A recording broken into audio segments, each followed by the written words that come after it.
Hey everyone, welcome back to another video from Webtech Tutorial.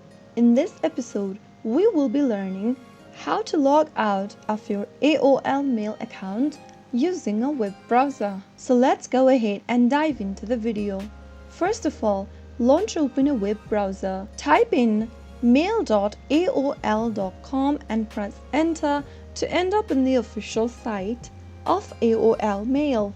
If you're already logged into your account and you would like to log out of it, go to the top right corner and mouse over to your name. In the pop-up, click on Sign Out and you will then be able to log out of your AOL Mail account. So that is how it's easily done.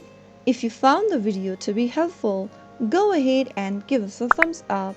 Don't forget to subscribe to our channel by hitting the subscribe button. Also press on the notification bell so that you'll never miss another upcoming upload from us. I will see you again in the next episode. Thanks for watching.